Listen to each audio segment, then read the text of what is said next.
오늘 말씀은 똑같이 골로새서 1장 15절에서 20절 말씀을 우리가 함께 보도록 하겠습니다. 다 같이 이 말씀을 우리가 벌써 3주째 보고 있는데, 이 말씀이 본래 뭐라 그랬죠? 초대 교회에서 아마 그들이 하는 신앙 고백과 같은 말씀이 15절에서 20절 말씀은 고백입니다. 그래서 이 말씀을 우리가 부활주일까지는 아마 이 말씀을 계속 말씀을 나누게 될 텐데, 오늘도 그 신앙을 고백하는 그런 심정으로 이 말씀을 같이 한번 읽어주시면 좋겠습니다. 다 같이 읽겠습니다. 그는 보이지 아니하시는 하나님의 형상이요 모든 창조물보다 먼저 나신 자니 만물이 그에게 창조되되 하늘과 땅에서 보이는 것들과 보이지 않는 것들과 혹은 보좌들이나 주관들이나 정사들이나 권세들이나 만물이 다 그로 말미암고 그를 위하여 창조되었고, 또한 그가 만물보다 먼저 계시고 만물이 그 안에 함께 섰느니라. 그는 몸인 교회의 머리라. 그가 근본이요 죽은 자들 가운데서 먼저 나신 자니 이는 친히 만물의 으뜸이 되려 하시며, 아버지께서는 모든 충만으로 예수 안에 거하게 하시고 그의 십자가의 피로 화평을 이루사 만물 곧 땅에 있는 것들이나 하늘에 있는 것들을 그로 말미암아 자기와 화목해 되기를 기뻐하심이라. 우리가 15절에서 마지막 말씀을 지난주에 생각했습니다.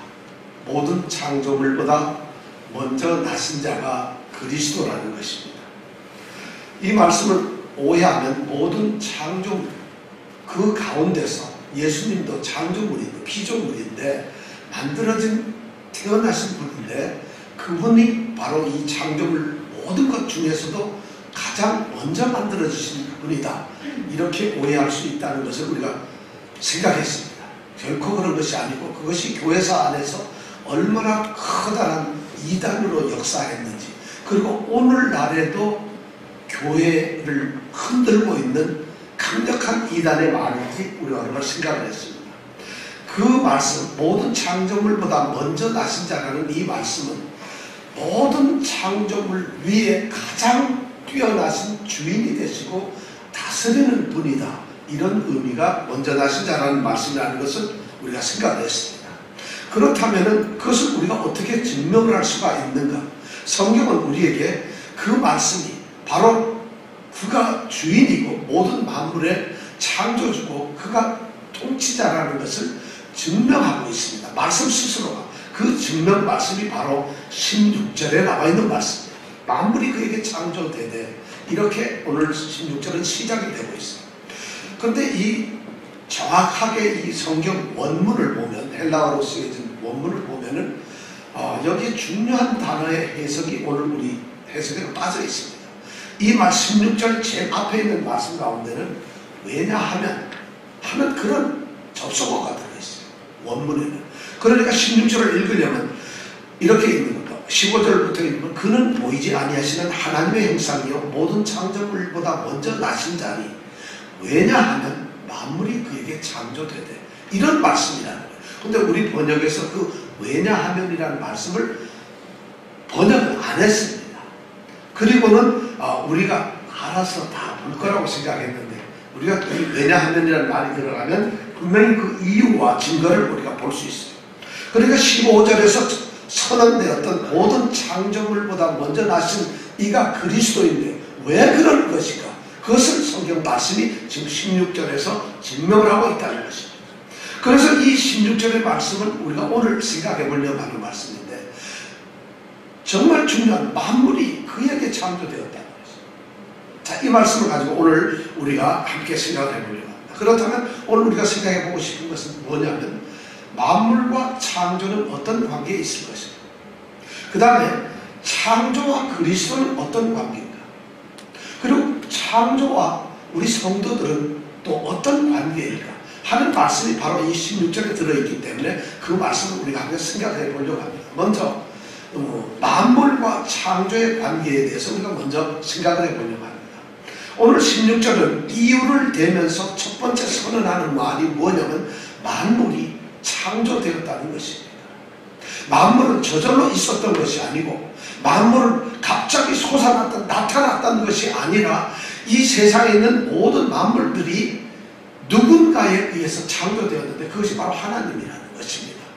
여기 보면 16절에 만물이 그에게 창조되되 하고 이게 수동태로 되어 있어요. 그러니까 만물은 창조가 되어진 존재예요. 만물 스스로가 나타나는 것이 아니라 누군가에 의해서 만들어졌다는 것이죠. 자, 그렇다면 우리가 이 말씀을 하나하나 생각을 해보려고 합니다. 만물이라는 게 뭘까요? 만물. 여러분, 만물이 뭡니까? 성경에서 말하는 만물은 이 세상에 만들어진 모든 피조물 전체를 표현할 때 만물이라고 합니다. 그러니까 만물 그러면 스스로 계신 자이신 하나님, 창조하신 창조주 하나님을 제외한 모든 것들은 다 만물에 속하는 거죠. 왜냐하면 하나님이 창조자시고 모든 그 외의 것들은 다 만들어진 존재들이기 때문에 그렇습니다. 그러니까 만물이란 결국 이 세상에 하나님을 제외한 모든 것이. 그럼 거기에는 우리가 들어갈까요? 네. 여기 어떤 분은 안 들어가신 것처럼 표정을 딱딱하게 하고 계세요. 다 들어갑니다. 자, 그렇다면 산, 바다, 별, 이 땅 모든 것이 다 들어가죠. 우리가 아파하는 우리의 병, 우리의 몸의 세포들, 우리의 생각, 우리의 마음들, 그 다음에 우리의 각 늘마다 우리가 벌써 3달이 다 지나는 그 시간들, 이 모든 것이 전부 다 하나님의 창조물이라는 것입니다. 이 세상에 하나님 외에 어떤 것도 저절로 있었던 것은 없고 전부 하나님이 만드신 것입니다. 그러니까 그 만드신 안에서 우리가 살고 있다는 것이죠. 자, 근데 이 창조물, 만물에 대해서 오늘 성경 말씀은 세 가지를 가지고 표현을 하고 있어요. 첫 번째가 뭐냐면은 하늘과 땅에서라는 말입니다. 만물이 그에게 창조되되 하늘과 땅에서. 만물이 창조된 영역이 어디냐? 그 만물이 창조된 곳이 어디냐? 바로 하늘과 땅이라는 말이에요. 이 하늘과 땅이라는 말은 유대인들은 말이죠, 이 우주라고 하는 단어가 없습니다. 우주라는 말이 없고 이 우주 온 세계 창조 이 세계를 말할 때 그들은 하늘과 땅이라는 말밖에 할 줄 몰라요. 그런데 중국 사람들 가보면 중국 사람들은 천자문에 보면은 제일 처음에 뭐라고 돼 있죠? 하늘천따지, 천지, 그 다음에 뭔지는 아직 내가 다 물어보면 거의 그대로 천지, 현황, 하늘천따지, 거물현, 누른황.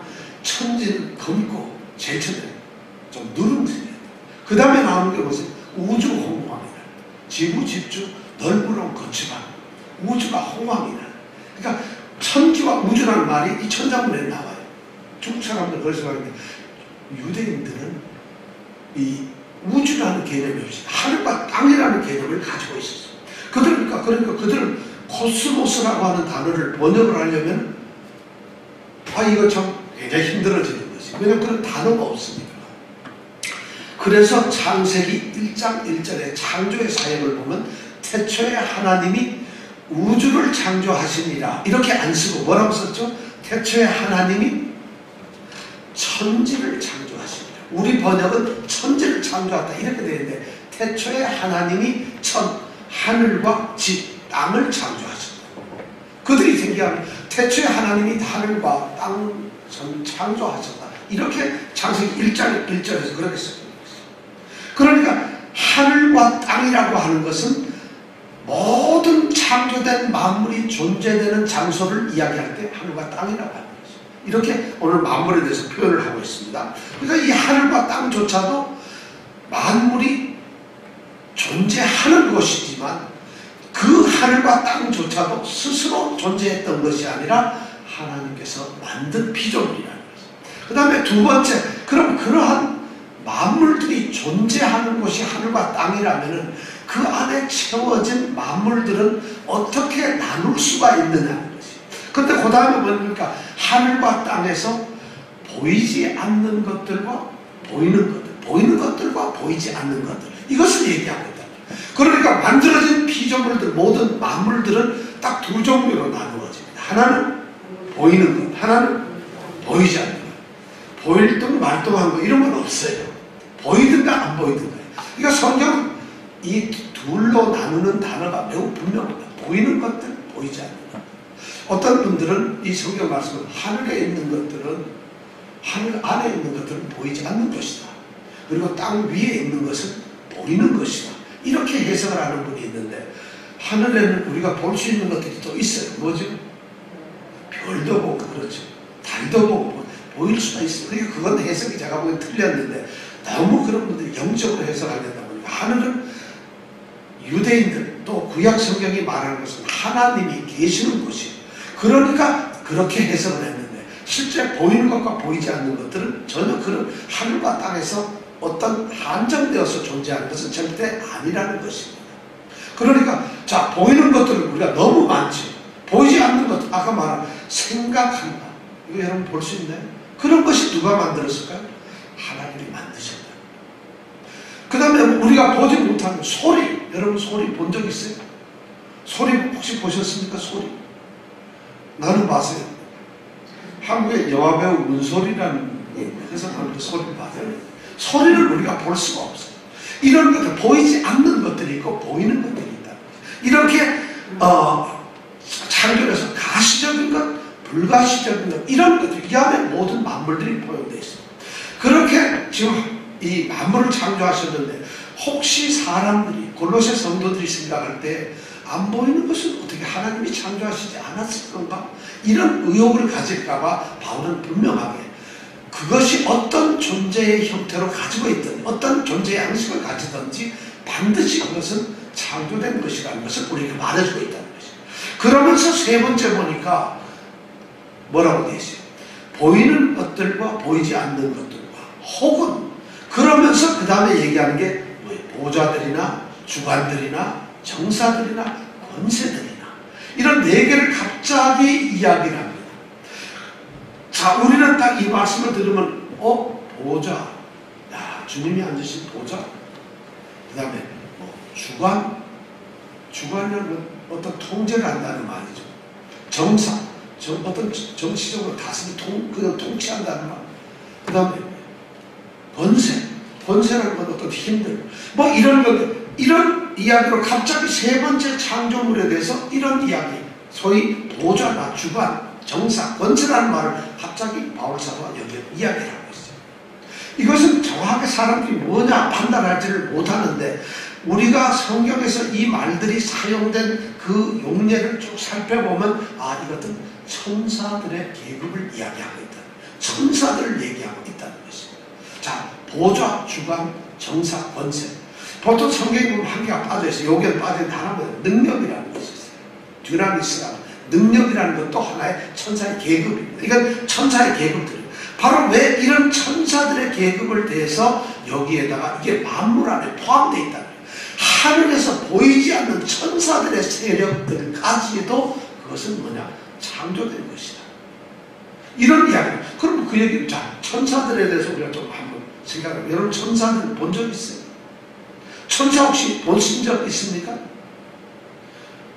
저기 카드 이런 데 보면 날개 이렇게 달린 천사들이 많이 있잖아요. 보셨나요? 그 천사는 누가 만들었는지 모르겠어요. 어떤 분이 천사를 만나고 그런 그림을 건드렸는가? 자, 천사들에서 우리가 여러분 좀 한번 생각을 해보면 이렇습니다. 천사에게는 중요한 세 가지 특징이 있습니다. 천사는 어떤 존재가, 여러분 어디 가서 이제 천사를 모른다 그러지만 알아야 돼요. 천사는 첫 번째 특징이 뭐냐면, 모든 천사들은 스스로 있는 것이 아니라 만들어진 피조물이에요. 천사는 처음부터 그냥 하나님과 같이 있었던 게 아니에요. 천사라는 건 아예 있지도 않았는데, 역시 천지가 만들어지고 사람과 만들어진 것처럼 천사들도 만들어졌다는 것이에요. 이것이, 그럼 궁금한 게, 천사는 언제 만들어졌어요? 우리가 꼭 이 성경 공부하면은 아주 골치 아픈 우리 사람들이 꼭 묻습니다. 그럼 천사는 언제 만들어졌나요? 성경에 보면 천지도 만들어지고 사람도 동물도 하늘의 새도 다 만들어졌는데, 천사는 만들어진 시기가 없다는 거예요. 그러니까 얘기하기를, 또 어떤 분들은 근엄하게, 천사는 사람하고 다르고 조금만 높은 것 같으니까 이거는 천지를 만들 때보다 조금 전에 만들어졌다. 조금 전에. 성경에는 그런 말이 하나도 없습니다. 천사가 내가 먼저 만들고 그 다음에 천지를 창조했다, 이런 말이 없어요. 그러니까 천사는 천지를 하늘과 땅을 만든 창세기 1장 1절 이후나 동시에 만들어졌을 가능성이 많은 것이 절대 먼저 만들어진 존재가 아니에요. 천사도 만들어진 존재는 아니죠. 언제인지 모르지만 천사는 별로 우리보다 특별한 존재가 아니라는 거죠. 두 번째 천사의 특징은 뭐냐면 천사는 우리처럼 사람이 아니고 영적인 존재예요. 그러니까 영적인 존재니까 뭐가 없다? 우리처럼 이런 유형 물체가 아니라 그러니까 보이지 않고 볼 수가 없는 아무런 형체가 없는 거죠. 초대교회 때는 유대인들의 많은 교부들이나 우리가 잘 아는 훌륭한 초대의 신학자들 그런 분들은 천사가 형체가 있다고 생각을 했어요. 불 또는 뭐 어떤 기운 같은 거 이런 것이 천사의 모습이라고 생각을 했어요. 그런데 중세로 넘어오면서부터 성경을 더 우리가 깊이 연구하다 보니까 그건 아니다. 천사는 절대 보이는 것도 없고 형체가 없다. 그럼에도 불구하고 그래서 그것이 교회 안에서 우리 기독교에서 천사는 영적인 존재로서 절대로 형체가 없는 존재다. 그러니까 볼 수도 없고 만질 수도 없는 그런 존재다. 이렇게 주님께서도 말씀하셨어요. 그들이 시집도 가고 안 가고 장가도 안 가고 그들은 먹지도 않고 그들은 이렇다 다 말씀하셨는데도 그래도 천사는 우리가 볼 수 있는 형체다. 이렇게 주장을 하는 사람들이 있었어요. 오늘날도 있어요. 가톨릭 같은 데서 지금도 천사들을 인정하는 거죠. 성경이 주님께서 아니라고 그랬는데도 부득부득 주님 말씀보다도 더 능력이 있어서 보신 분들이 있는 것 같아요. 가톨릭에서 천사를 보았다. 천사가 있다고 해서 그래 존재하는 형체가 없어요. 그 다음에 루터 교회 같은 데도 그렇게 하죠. 알미니우스라고 하는 알미니안 처치들 뭐 주로 알미니안 처치라고 우리가 감리교 계통이거나 성결교 계통이나 이런 것이죠. 알미니움 계통인데 알미니우스 이쪽 계통의 사람들도 그렇게 믿고 있어요. 또 어떤 분들은 그렇게 생각을 하고 있는데 우리가 생각할 때 천사는 절대로 볼 수가 없다는 거죠. 그리고 영적인 존재라고 성경은 분명히 얘기하고 있어요. 어떻게 성경은 그렇게 말씀을 분명하게 이야기를 하고 있다는 것이죠. 그 다음에 천사들의 세 번째 특징이 뭐냐면 천사들은 보이지도 않는 영적 존재지만 굉장히 이성적이에요. 아주 이성적으로 생각을 할 수 있어요. 그 다음에 도덕적으로 옳은 일을 할 수 있어요. 천사들은. 그래서 천사들은 나쁜 짓도 할 수 있지만 의롭고 도덕적인 일도 할 수 있어요. 그것뿐만 아니라 천사들의 가장 큰 단점은 영원히 멸망하지 않아요. 그럼 영원히 멸망하지 않는 것은 우리하고 똑같이 우리 사람도 영원히 멸망하지 않아요. 죽는 것은 죽은 상태로 있는 것이지 멸망한 것이 아니에요. 우리가 죽었다 그러는 게 이제 죽었으니까 우리는 이 세상에서 멸망됐다가 아니라 죽은 상태로 우리는 따로 있는 거예요. 그렇지만 마지막 날이 되면 모든 사람들은 다 부활합니다. 아니 예수를 믿는 사람들, 믿었던 사람들은 부활하지만 예수를 안 믿었던 사람 그리고 예수를 모르는 사람이 왜 부활합니까? 성경은 예수를 믿지 아니한 사람들은 멸망에 부활합니다. 그들은 멸망에 부활합니다. 그러나 믿은 사람들은 영생에 부활한다고 요한복음 3장에서 이야기를 하고 있어요. 바로 그러니까 모든 사람 부활한 존재가 우리는 영생으로 부활했으니까 영원한 생명을 어디서 산다고요? 하나님 나라에 살아가서 산다. 그럼 예수를 믿지 않았던 사람들은 멸망의 부활로 역시 영생을 합니다. 어디에서? 가보셨어요? 그렇게 된다. 이것이 성경이 말합니다. 누구나가 다 부활한다. 근데 바로 우리 사람들 저 천사도 불멸의 존재입니다. 이것이 특징이에요. 자 그럼 천사들이 이렇게 만들었는데 하나님이 이 천사가 무슨 일을 하는 거예요? 천사가 뭐예요? 예? 부리는 영. 이건 성경에 나온 단어인데 부리는 영이 뭐냐? 이러면 하나님이 막 부리는 그런 영적 존재다. 이런 말. 천사들이 하는 임무는 우리가 보면 성경에 이거 지금 제가 이런 말씀을 들을 기회가 없기 때문에 일부러 말씀을 드리는 천사에게 두 가지 임무가 있어요. 직무가 있는데 하나는 일반적인 직무가 있고 하나는 특별한 직무가 있어요. 성경에 보면. 근데 특별한 직무는 뭐냐면 밤낮 주야장창 항상 하나님 경배하고 찬양. 이것이 천사들의 일이에요. 천사들은 다른 게 아니라 오로지 찬양만 하는 것이 그것이 전부다예요. 그러면서 그 천사들은 하나님을 찬양할 뿐만 아니라 성경에 보면 천사들을 통해서 하나님은 성도들을 지키시고 보호하시고 또 천사들을 통해서 하나님은 성도가 같이 있게 하셨어요. 그러니까 천사가 하는 일은 결국 뭐냐? 하나님을 찬양하는 것과 하나님의 백성을 지키는 일, 이 두 가지를 하는 그것이 일반적인 일이에요. 그래서 어떤 가톨릭에서도 지금 말하고 우리도 하지만 우리도 그런 얘기해요. 우리 모두에게는 누가 있다고? 개인에게 수호천사가 있다. 이런 얘기하는데 그거는 좀 틀린 말이에요.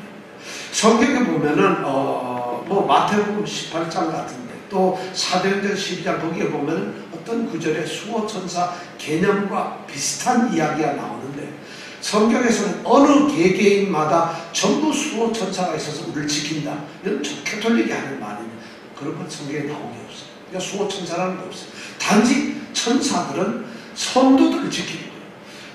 어쩌면 우리 이정근 집사님 한 분 성도를 지키기 위해 천사가 57,987명 지킬 수도 있다는 거예요. 그러니까 누가 하나의 천사가 수호천사가 아니라 모든 천사들이 한 성도를 그렇게 다 지킨다. 왜냐하면 그들 영적 존재들이니까. 그게 이 보통 일반적으로 영적 존재인 천사가 하는 일이고 특별한 직무도 있어요. 그 뭐냐면 하나님의 명령을 따라 부리는 거예요. 그게 뭐냐면 하나님이 어떤 복음에 대한 계시를 주기 위해서 하나님의 뜻을 알려주기 위해서 천사를 보내는 경우 있어요. 마리아가 예수님을 잉태할 때 그때 천사가 나타났어요. 그죠? 그러니까 천사는 하나님의 뜻을 알려주는 역할, 이렇게 특별 전령으로서 그런 역할도 한다는 거죠. 그래서 백성들에게 복을 전하기도 하고 또는 하나님의 원수들, 사람들의 원수들, 하나님이 대적하는 그런 세력들을 막는 일로서도 천사들을 보내시기도 한다는 거죠. 이것이 바로 특별하게 사용하는 천사들의 일입니다. 그럼 이 천사들에는 조직이 있을까? 아니면 천사들은 도대체 수가 얼마나 될까? 누가복음 2장에서 예수님이 태어났을 때 지극히 높은 곳에서는 하나님의 영광이 땅에서 기뻐하심을 입은 사람들의 평화라는 그 위대한 찬양을 부를 때 그 2장에 보면은 하늘의 천군 천사들이 그 찬양을 부른다고 이렇게 기록되어 있어요. 그러니까 예수님이 태어나서 이제 강보에 쌓여서 구유에 누워있는데 그 예수의 태어나심을 축하하기 위해서 하늘의 천군 천사가 찬양을 해요. 목자들이 그것을 보한 것 같아요. 그럼 여러분 천사가 몇 명이 부르면서 2명이 부르는 걸 천군 천사들이라고 했을까요? 아마 하늘에는 천군 천사가 가득 찼을 거예요. 그럼 그분들이 목소리는 어땠을까요? 히브리어로 노래를 불렀을 거예요. 참 궁금한 게 아마 영의 거룩한 찬양이겠죠. 영적인 사람들만 들어 아마 하늘에는 영적인 찬양이 가득하게 찼을 거라는 거예요. 그러면 이 천사들은 도대체 그러면 그 많은 것이 조직이 있을까? 아니면 없을까? 이런 게 궁금해요. 그래서 천사들의 계급을 보면은 계급이 좀 성경에 보면 나타나는 것 같아요. 우리가 제일 잘 아는 첫 번째 이 천사들이 뭐예요? 그룹들이라고 해서 그룹들 혹시 아세요? 창세의 에덴 동산을 만드시고 아담과 하와가 범죄를 하니까 하나님께서는 그들에게 벌을 내리시고 가죽옷을 짚어내리고 나무 치마를 만들어 주시고 쫓아내버리시고 그리고 에덴 동산에 들어오지 못하도록 에덴의 동편에다가 뭘 화염검으로 막으시고 거기에 지키게 하는 게 뭐냐면 바로 그룹이라고 하는 천사들. 그룹들. 이 그룹들은 바로 하나님의 그런 일들을 위해서 세워진 아주 진짜 고귀한 천사들이에요. 이런 그룹이라고 하는 천사들이 아마 제가 보기엔 거의 최상위권이 아니겠나. 그리고 그 다음에 거의 비슷한 동등한 힘을 가진 천사들이 스랍이라고 합니다. 스랍. 이사야서 6장에 보면 이사야가 하나님을 뵙습니다. 환상으로 하나님을 뵙는데 그 하나님의 보좌를 가리고 있는 스랍이라고 하는 천사가 있어요. 이 천사는 날개가 몇 개가 있어요? 자, 2개, 4개, 6개, 8개, 몇 개일까요? 네, 6개가 있어요. 6개가 가진 이 스랍이라고 하는 이 천사들이 있는데 이 천사들이 뭘 하느냐면 하나님께 수종을 두는 거예요. 그래서 보면 어떻게 되냐 이 발 2개 가지고는 얼굴을 가리고 있고 발 2개 가지고는 뭘 가리고 발을 가리고 있어요. 이 손을 가지고 그 다음에 날개 또 2개 가지고는 하나님의 일을 하는데 사용을 합니다. 그러니까 하나님 옆에서 시종을 드는 바로 시종 드는 천사들이 스랍이라고 하는 천사. 그리고 그 다음 아마 계급인지 아니면 그때쯤 또 나오는 게 뭐냐면 오늘 말한 이 정사, 보좌, 주관, 권세, 능력 이런 것들이에요. 이것들도 천사들에서 무지무지하게 굉장한 고위직의 그런 천사들. 왜냐하면 천사가 수천만, 천만 천사, 이런 뭐 수천만이니까 그 대단한 거죠. 그런데 이 정사, 권세, 오늘 말하는 보좌, 주관, 능력, 이것들은 하늘의 어떤 권세와 같은 것이 땅에 그대로 적용되는 것을 통치하고, 예를 들어 하늘의 어떤 통치 개념이 땅의 왕권을 가지고 있다든가, 자연계를 다스리고 이걸 움직이게 하는 역사를 한다든가, 이런 것들이 바로 이 보좌, 주관, 정사, 권세, 능력들이 하는 일들이라는 거죠. 성경에 이제 그렇게 사용이 되고 있어요. 딱 뭐 명시적으로 그렇게 쓰지는 않았는데 성경에 보면 말씀이 되는 게 그렇게 천사들이 사용해요. 그러면서 천사들은 이름이 있나 없나? 천사들. 근데 이름이 있는 것이 천사가 한 둘 정도 있어요. 가브리엘이라는 천사죠. 그렇죠? 생각납니까? 가브리엘. 마리아에게 나타났던 이 천사. 그 사람 가브리엘에 대한 이름을 가지고 있어요. 그 천사는. 그래서 하나님의 소식을 전하는 사람, 하나님의 뜻을 알려요. 또 그리고 우리가 아는 미가엘이라고 하는 천사가 있죠. 미가엘 천사 장인 우두머리고 하나님께서 싸우시는 하나님의 군대의 대장입니다. 그건 미가엘이라고 하죠. 이렇게 이름들이 남아있어요. 성경에 보면 이런 천사라는 존재가 있는데 왜 바울 사도가 이 골로새서 1장 16절에서 굳이 하늘과 땅에서 보이는 것들과 보이지 않는 것들이라는 걸로만도 충분한데 굳이 천사들의 이런 직위나 직책 또는 사역을 이렇게 넣어주면서 그것을 기록하고 있습니다. 그러면서 이 천사들이 피조물이고 절대 창조물이 아니라고 하는 것을 여기다가 강조해서 넣는 이유가 뭐냐면은 골로새 교회에는 천사를 숭배하는 그런 아주 미신적인 신앙이 있었습니다. 뭐 오늘날에도 주님 외에 다른 것을 섬기는 것은 천사 섬기는 것이나 똑같은 것이에요, 사실. 그런 건데 그 골로새 교회는 천사들을 숭배해요. 천사들. 그래서 어느 천사가 더 세가 해서 자기네들이 쉽게 얘기하면 자신을 섬기는 거죠. 그러면서 생각하기를 예수 그리스도조차도 천사 중에 하나이다. 하나님과 사람의 중간지대 중개자로서 천사와 동등한 자격을 가진 사람, 그런 존재다. 그런데 그 예수님은 우리가 섬기는 이 천사보다도 못하다. 그래서 우리는 이 천사를 섬긴다 하는 천사를 숭배하는 그런 신앙이 이 골로새 교회에 있었다. 골로새 교회는 앞으로 우리가 2장 들어가면서 보게 되겠습니다만 그런 이단 사상들이 너무 많아요. 그러니까 성도가 몇 명 되지도 않는데 어쩌면 진짜 성도는 한 명도 없는지 모르고 전부 이렇게 되는지도 모르겠어요. 바로 이런 문제 때문에 천사들에 대해서 구체적으로 이렇게 기록을 하면서 너희들이 섬기는 그 천사들, 이런 천사들은 피조물이라는 것이 절대 이것이 스스로 존재하는 하나님과 같은 또는 그리스도 예수와 같은 존재가 아니라 만들어진 존재고 그것들은 아무것도 아니라 바로 그것들을 다스리는 분이 누구냐? 모든 창조물보다 먼저 나신 그리스도 예수라는 것이에요. 그것을 말하기 위해서 여기다 기록을 하고 있어요. 그러면서 그것들 창조된 존재자들이 창조된 것들이 어떻게 예수님보다도 나을 수가 있겠느냐, 이것을 얘기하고 있어요.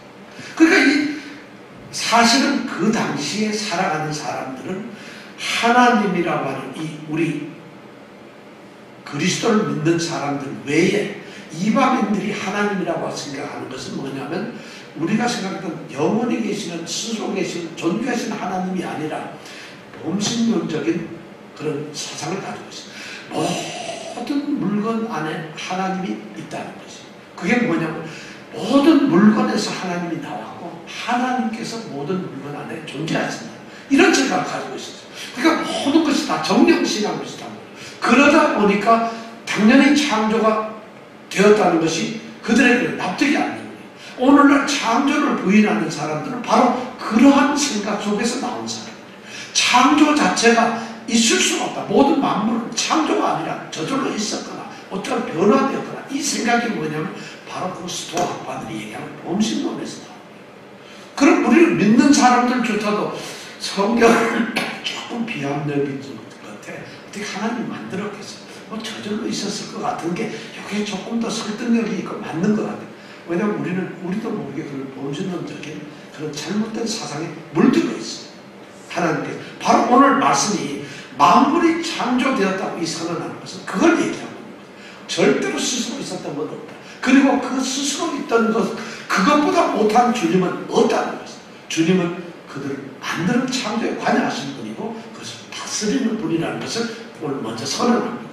자, 그렇다면 더 이제 조금 더 나가서 그럼 이 창조와 우리 예수님 관계는 어떤 것인가?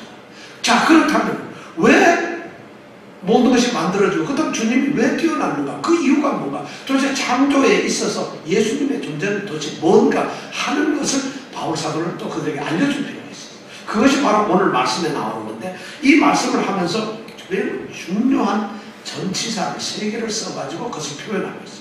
자, 16절에 가만히 보면 만물이 그에게 창조되었다. 그래서 그에게라는 단어가 있어요. 두 번째 제일 끝에 보면은 만물이 다 그로 말미암아. 그리고 그 다음에 보면 그를 위하여 창조되었다. 중요한 것은 그에게 창조되었고 그로 말미암아 창조되었고 그를 위하여 창조되었다. 너무 중요한 말. 이게 사실 전치사로만 딱 얘기를 하는데 너무 간단한 것 같지만 이 말씀은 엄청난 창조의 비밀이 그리스도를 통해서 나타났다. 자, 먼저 그에게 만물이 그에게 창조되었다. 이것이 무슨 말이에요? 여러분, 만물이 그에게 창조되었다. 참 이건 해석하기 힘들어요. 전통적으로 이건 성경학자들이 이 문제에 대해서 굉장히 신경을 많이 써요. 만물이 그에게 창조되었다. 그래서 일반적으로 우리 NIV를 비롯해서 모든 영어 성경들 거의 다가 뭐냐면 그리스도께서 예수께서 창조하셨다. 예수가 창조하셨다는 주체자로 이렇게 해석을 만물이 예수에 의해서 창조가 되었다. 이렇게 해석을 하고 있어요. In him 이래가지고 그렇게 해석을 하는데 실제로 이 말은 그런 뜻은 아닌 것 같아요. 예수님에 의해서 만들어졌다는 것이 아니라 오히려 예수님에 대해서 만들어졌다. 그에게 창조되었다는 말, 그런 말. 다시 말해서 이 창조 자체는 이 원어의 그대로 보면은 이렇게 and out 이렇게 되는데 그분 안에서 예수님 안에서 창조의 그 범위가 창조라는 사실이 일어난 것이 예수님 안에서만 일어난다. 예수님과 관계되어서 관련지어서 창조가 되었다 이런 말입니다. 우리가 이런 말이죠. 이렇게 표현하면 어떻게 됐어요? 하나님께서 그리스도에게 모든 창조물을 창조하여 주셨다. 이런 개념이라는 거죠. 그러니까 우리가 뭐 물건 좋은 걸 샀어요. 우리 집사님이 이걸 딸에게 주려고 내가 이것을 샀다. 이런 개념. 하나님이 아들에게 그리스도에게 주시려고 만물을 만드셨다. 이런 개념이라. 그에게라는 말이에요. 그러니까 창조는 예수님이 계시기 때문에 예수님 때문에 만들어진 것이에요. 창조 자체. 이 그에게라는 말이 그런 거예요. 그러니까 우리가 미국에 산다면 미국의 헌법과 미국의 이 통치력이 닿는 곳은 미국이에요. 우리가 한국에서 태어나면 한국의 모든 통치력이 임하는 것이 한국 영토네요. 한국을 벗어나면 그것이 아니에요. 그런 게 있죠. 우리가 퀸즈에 산다면 우리는 죽었다 해도 퀸즈에 소속되어 있는 사람. 바로 이 창조는 예수라고 하는 그 소속 안에 있다는 거죠. 그러니까 창조가 예수님이 아닌 예수님을 벗어난 데서 또 창조가 이루어졌다. 있을 수가 없다. 이런 말을 하는 거예요. 그러니까 창조라는 건 예수님 안에서만 이루어진 것이에요. 온 우주는 그러니까 누구 안에서 이루어졌어요? 예수님 안에서. 그럼 우주 밖에 뭐가 창조된 게 있을까요? 없을까요? 없다는 거죠. 왜냐하면 예수 안에 있기. 우리가 모르지만 거기가 만약 예수 안이라면 거기에 있는 모든 것조차도 하여튼 예수 안에 있다. 예수님이 창조의 모든 것을 다 포괄해서 그러니까 창조가 예수님 안에 있다. 이런 말을 우선 첫 번째 우리가 할 수가 있어요. 원인도 그 이유도 하나님이 창조를 하실 때 창조를 하시면서 이제 삼위일체 하나님이 창조에 대해서 협의를 하시겠죠. 자, 이 창조를 어떻게 하냐. 그래, 예수 때문에 우리가 창조를 하자. 성장 때문에 창조를 하자. 이렇게 결정이 되었다는 거죠. 창조는 예수님 때문에 되었다. 이 말입니다. 그것이 창조의 영역이라는 말이에요.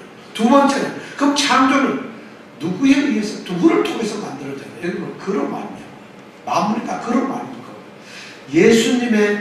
예수님을 통해서 창조가 되었다는 거죠. 그렇다면 이 말은 잘 들으면 예수님이 직접 창조를 하셨다는 것이 아니라 예수님을 통해서 예수님을 수단으로 해서 만들어졌다는 말이에요. 창조가 되었다는 거예요. 그러니까 창조라는 이 개념의 말을 가만히 성경에 보면 하나님이 천지를 창조하시는 거예요. 근데 그 창조하시는데 창조의 수단이 도구가 바로 뭐냐? 바로 예수님이에요. 이것이 성경이 말하는 거예요. 그러니까 창조를 예수님이 수단이 아니면 절대 만들어질 수가 없다는 것이죠. 예수님에 의해 예수님을 사용해야만, 예수님을 통해야만 만물이 만들어진다는 거죠. 그래서 창세기 1장 1절에서 3절에 태초에 하나님이 천지를 창조하시며 땅이 혼돈하고 공허하며 흑암이 깊은 위에 있고 하나님의 신은 수면에 운행하십니다. 3절에 가서 얘기할 때 이러면 하나님이 가라사대 빛이 있어라 하시며 빛이 있었고 그 빛이 하나님이 보시기에 좋았더라. 이런 말씀이 나옵니다. 이 3절에 나오는 하나님이 가라사대, 하나님이 가라사대라는 게 무슨 말이에요? 하나님이 말씀하십니다. 조금 더 고상하게 보면 하나님께서 말씀이 계셨다 이 말이에요. 말씀을 하셨다. 근데 우리는 가라사대 이렇게 번역을 해놓으니까 말씀이라는 이 뉘앙스가 우리에게 안 살아나는데, 하나님이 가라사대 이 말은 하나님이 말씀을 하셨다. 하나님이 말씀이 계셨다. 창조하실 때. 그래서 빛이 있으라고 명령을 하셨다는 말씀으로, 그것이 창조의 동인 바로 말씀인데, 요한복음 1장 1절에서 3절에 보면 또 똑같이 태초에 말씀이 계십니다. 그 말씀이 하나님의 말씀이 바로 또 나와. 태초에 말씀이 계십니다. 이 말씀이 하나님과 함께 계셨습니다. 이 말씀은 곧 하나님이십니다. 그가 태초에 하나님과 함께 계셔. 그라는 말씀이에요. 말씀이 하나님과 태초에 하나님과 함께 계셔. 만물이 3절 요한복음 1장 3절에 보면 만물이 그로 말미암아 지은 바 되었으니, 그로 말미암아, 여기서 그는 말씀이에요. 그 지은 것이 하나도 그가 없이는 된 것이 없느니라, 이렇게 말씀합니다. 이 말씀은 뭐냐면 바로 하나님께서는 말씀을 하셔가지고 명령으로 창조하셨는데, 그 말씀이 바로 뭐냐면 태초에 같이 있었던 하나님이십니다. 그분이, 그 말씀이 바로 말씀을 통해서 만물을 지으셨다.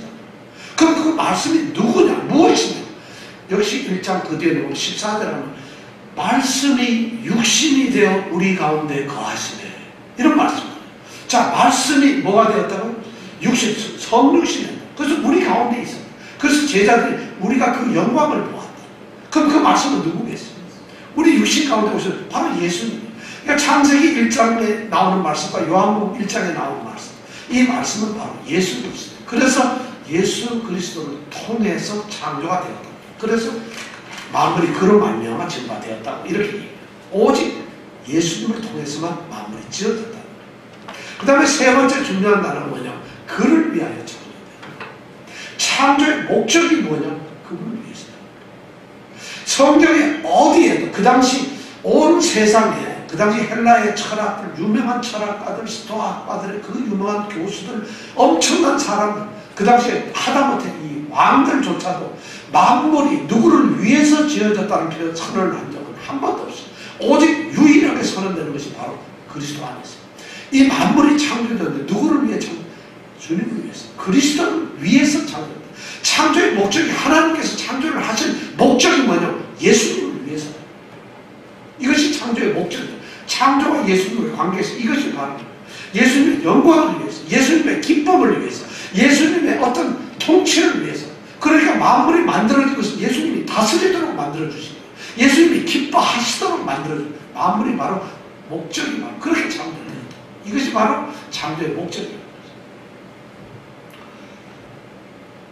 모든 만물을 요약하면 그렇습니다. 세상의 만물을 창조된 것은 예수님하고 관계없이 창조된 것 하나도 없다. 다 만물은 이 세상에 어느 누구도 예수님과 관계하지 않는 것은 없다. 그런데 우리가 예수님을 안 믿는다는 건 관계 안 한다는 것이죠. 있을 수가 없습니다. 그 다음에 모든 만물들은 바로 예수님을 통해서 만들어진 거예요. 그리고 모든 만들어진 그것들은 예수님을 위해서 만들어진 거예요. 이것이 만물 창조와 그리스도와의 관계입니다. 자, 그렇다면 우리가 여기서 중요한 것을 생각합시다. 그럼 그 창조와 골로새 성도들, 이 창조, 만물 창조와 오늘 이 자리에 있는 우리와 어떤 관계일까? 하나님께서는 말이죠, 창조를 하셨어요. 제일 처음에 천지를 창조하시고 거기서 사람도 만들어 놓고 아주 정말 모든, 그래서 보시기에 너무 기쁘셨다고 말씀을 하셨어요. 근데 그들이 말이죠, 인간이 불순종을 합니다. 하나님과의 말씀에 순종을 하지 않고 하나님의 말씀을 거역합니다. 그러다 보니까 죄를 짓게 되는 거죠. 그래서 타락을 했어요. 범죄하게 됐어요. 이것이 바로 인류의 가장 비참한 현실이죠. 그래가지고 에덴 동산도 오염되고 인간들도 오염된 존재로 됐어요. 그런 죄 때문에 하나님을 떠났으니까 하나님과 어떻게 돼요? 그들의 입장은 죽음에 처했어요. 멸망됐어요. 하나님의 징계를 받아서 죽게 받는 그런 운명에 인간들이 처해졌다. 그럼 하나님이 그것을 가만 놔두셨느냐? 아니에요. 하나님은 다시 에덴을 다시 하나님은 재창조를 하시고 계셨다는 것이죠. 그 재창조가 바로 누구냐? 우리 성도들이에요. 우리는 하나님께서는 다시 창조를 하시는 거예요. 그냥 최초의 창조라고 에덴의 동산을 만들었는데 그 황폐해져버리고 거기서 범죄한 인간들 죄대로 죽게 놔버려두고 이렇게 해서 첫 창조를 끝내신 게 아니라 다시 재창조를 하고 계신다는 거예요. 그 첫 창조가 잘못되어서가 아니라 그것이 부족해서가 아니라 그 첫 창조가 하나님의 실수가 아니라 그 첫 창조에 의해서 인간의 불순종 때문에 거기에서 그 창조가 하나님이 보시기에 아름다운 게 없어졌기 때문에 하나님은 새롭게 아름다운 존재를 창조하십니다. 그것이 우리가 성도들이에요. 에베소서를 보면 그런 얘기가 나옵니다. 에베소서 2장 1절에 보면 너희의 허물과 죄로 죽었던 너희를 살리셨다는 얘기가 있어요. 에베소서 2장 1절 그렇죠. 그리고 2장 5절에 보면 허물로 죽은 너희를 그리스도와 함께 살리셨다 이렇게 얘기해요. 이것이 하나님의 재창조의 방법입니다. 그러면서 그것이 재창조되는데 반드시 그리스도가 끼죠. 그리고 에베소서 2장 8절 우리가 너무 잘 아는 말 너희가 그 은혜를 인하여 믿음으로 말미암아 구원을 얻었다. 이것이 바로 우리가 재창조예요. 그래서 에베소서 2장 19절에 가면 드디어 결정적으로 한 말씀을 합니다. 그건 뭐냐? 그러므로 이제부터 너희가 외인도 아니고 손도 아니고 너희들이 외국인들도 아니고 그렇다고 잠깐 방문한 손님도 아니고 너희들은 누구냐? 성도들과 동일한 성도들과 동일한 그런 시민이야. 하늘나라의 시민들이야. 그리고 하나님의 권속, 하나님의 가족들이야. 그렇게 선언을 하십니다. 여기에서 너희라는 말을 살짝 바꿔서 우리라는 말로 바꾸면 이런 데죠. 우리의 허물과 죄로 죽었다. 우리를 살리셨다. 허물로 죽은 우리를 그리스도와 함께 살리셨다. 우리가 그 은혜를 인하여 믿음으로 말미암아 구원을 얻었나니 그러므로 우리는 이제부터 외인도 아니고 손도 아니고 뭐예요? 그럼 우리는 성도들과 동일한 하늘나라의 시민들이고 우리는 하나님의 가족이다. 이것이 바로 선언하는 것입니다. 그래서 고린도후서 5장 17절 우리가 너무 잘 아는 말이죠. 그러므로 누구든지 그리스도 안에 있으면 새로운 피조물이다. 이전 것은 지나갔으니 보라 새 것이 되었다. 우리는 새로운 피조물이 되었다. 바로 성도들, 교회를 세우시는 것, 교회라는 우리 성도를 이렇게 부르시는 이것이 바로 새로운 창조랍니다. 그럼 이 하나님은 새 창조를 어떻게 하셨느냐? 그 창조의 방법이 바로 첫 창조와 동일했습니다. 그리스도 예수 안에서 우리를 만드셨어요. 그리스도 예수를 통해서 우리를 성도로 만드셨다. 예수 그리스도가 하나님과 원래 근본 본체지만은 그 본체를 취할 것으로 생각 아니하시고 이 땅에 사람으로 오셔가지고 십자가에 죽으시고 그 다음에 부활하시고 그 다음에 자신을 믿는 사람들에게 예수의 생명을 주심으로 말미암아 그들을 자신을 통해서 새로운 생명체로 만드셨다. 이것이 성도예요. 새로운 창조. 그런데 이렇게 만들어놓은 성도들, 새로운 창조물들이 무엇을 위해서 만들었냐? 그리스도를 위해서 만들었다. 오늘 그 얘기를 하고 있는 거죠. 우리가 만물 안에 소속되어 있는 사람. 그런데 우리 만물은 그리스도와 관계없는 만물들이 아니라 그리스도 안에서 그리스도를 통해서 그리고 그리스도를 위해서 창조된 것이 바로 우리라는 성도입니다.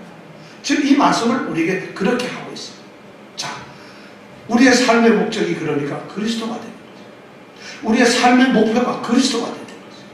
우리가 내가 나 된 것은 바로 하나님의 은혜, 곧 뭐냐면 그리스도를 통해서 그분이 바로 하나님이 그리스도를 통해서 우리를 이렇게 자녀로 삼으시고 하나님이 우리를 직접 너는 내 자녀다 이렇게 부르신 게 아니라 예수님을 통해서 그분의 죽으심을 통해서 그러니까 우리가 예수를 믿는 거예요. 그리고 우리가 그리스도가 그리스도 안에서 성도가 되었다는 것은 그리스도 안에서 살아가는 거예요. 그리스도 안에서 살지 않는 사람은 성도가 아닌 거예요. 그리스도 영역을 벗어나면은 쉽게 해서 조폭들이 말이죠. 자기 나와바리가 있잖아요. 자기 나와바리가 있으면 거기서 받을 돈은 다 받지만 철저하게 누가 공격하면 싸워줍니다. 목숨을 걸고 그걸 싸웁니다. 우리 그리스도 안에 있다는 얘기는 바로 그거예요. 그리스도께서는 만물을 다스리는 주인이고 통치자이신데 자신의 영역 안에 있는 새로운 피조물인 우리 성도를 지키시다. 이것이 바로 오늘 말씀한 이 창조와 우리 성도와의 관계라. 창조. 자, 그렇다면 여러분, 이 말씀이 우리에게 주는 게 뭘까요? 우리가 만약 새로 창조된 성도들이라면 여러분들에게 저는 이런 질문을 드려요. 여러분 지금 그리스도 안에서 살고 있습니까? 여러분들이 새로운 창조물인데 그리스도 안에 살고 있습니까? 그리스도와 관계되어 있습니까? 정말 그리스도하고 모든 것이 끈끈하게 연결이 된 삶을 살고 있습니까? 자, 또 묻습니다. 그럼 여러분들은 그리스도를 통해서 살고 있습니까? 무슨 일을 한다면 다 그리스도를 통해서 살고 있습니까? 그럼 여러분들의 삶의 목적이 그리스도를 위한 것이어야 돼요. 여러분들의 삶의 목표가 그리스도가 되고 있느냐는 것입니다. 이것을 우리에게 좀 말씀하고 있다. 골로새 성도들에게 그 말씀을 주고 있다면 오늘 이것도 동등하게 우리에게 주시는 말씀입니다. 저는 우리 모든 성도들이 정말 그리스도 안에 있는 성도, 그리스도를 통해서 세워주고 새로운 생명을 얻은 성도들, 그리고 그리스도를 위해서 살아가는 성도들이 되기를 원합니다. 이 말씀을 통해서 여러분들이 그런 새로운 결단을 갖는 귀한 시간 되기를 원합니다. 기도하겠습니다.